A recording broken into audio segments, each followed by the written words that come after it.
hỏi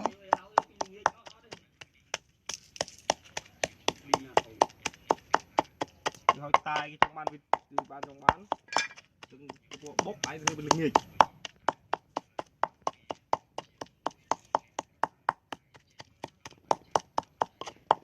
trong thôn nghịch là bố rất nhiều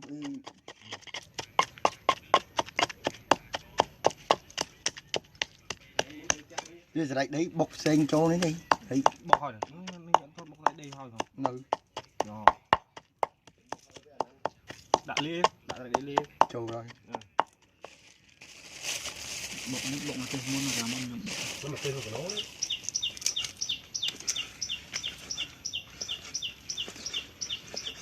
bọc lại đây hái ăn bọc tên tí lên cần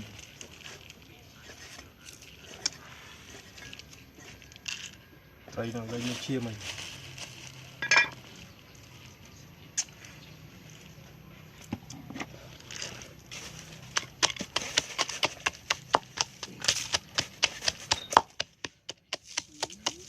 tình du không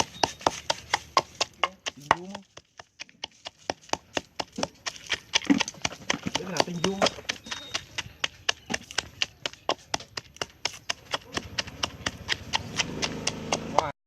cái này về hôm nay thì mình sẽ tập về đấy tập vậy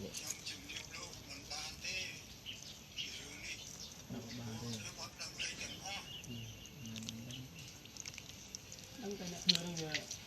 xài thật lại rồi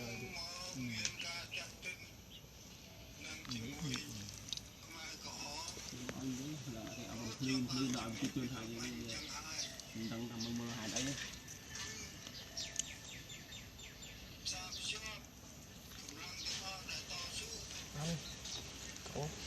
hả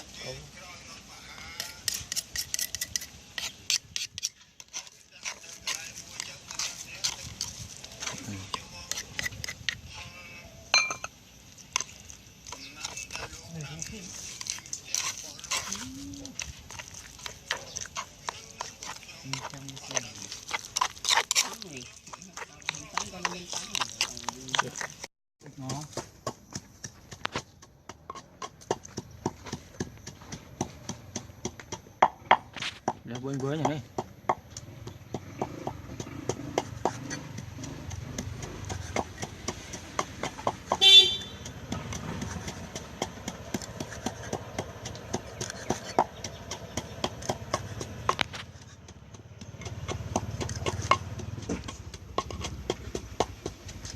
làm khai không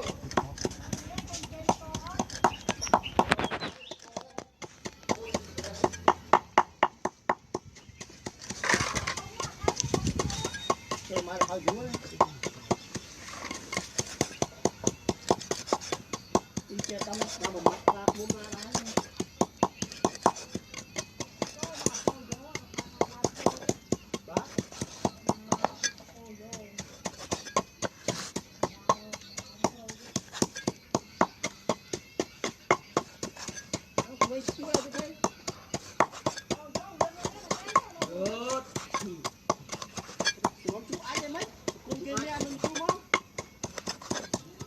cắt lực chơi màu rồi cắt lực chơi mà cược lừa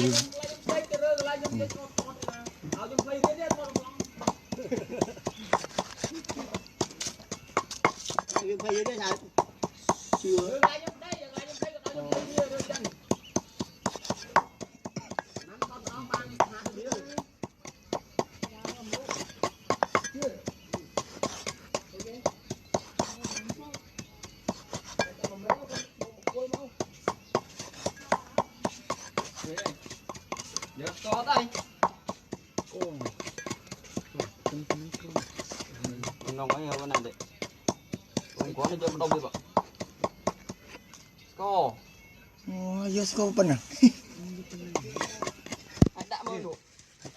phải chưa rồi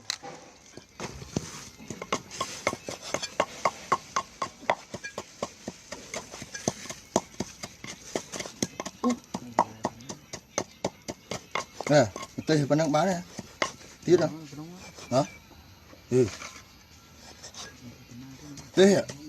vẫn đang bán hay tiết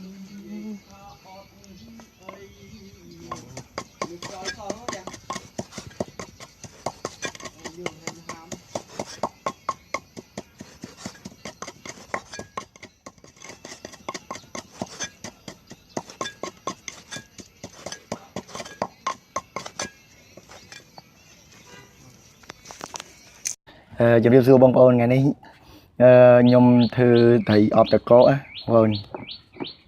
thầy thầy ní chưa ta chỉ lụ bao bông bông khơi nha con chỉ sro tật mọt mồm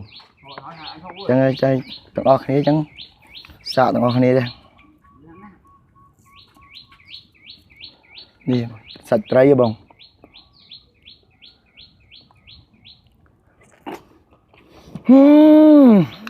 anh mà mọi người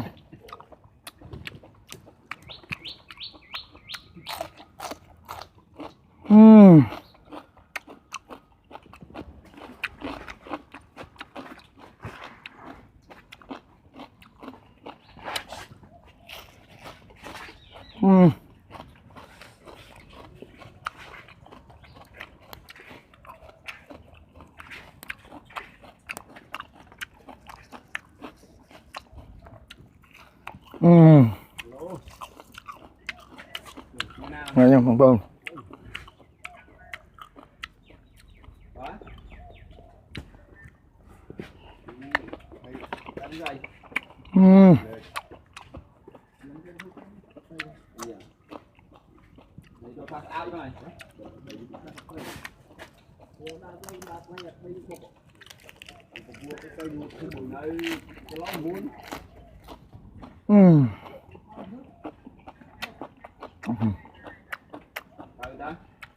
ngon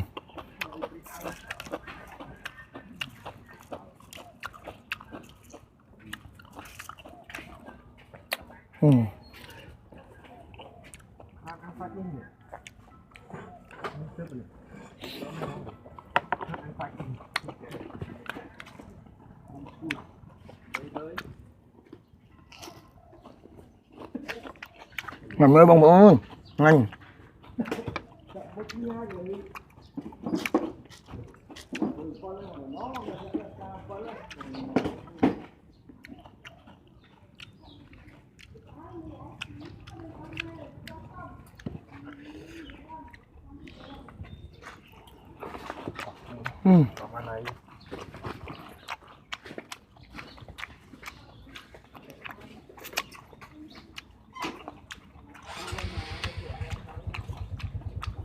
Chưa một chưa một gọi vô mỗi ra cái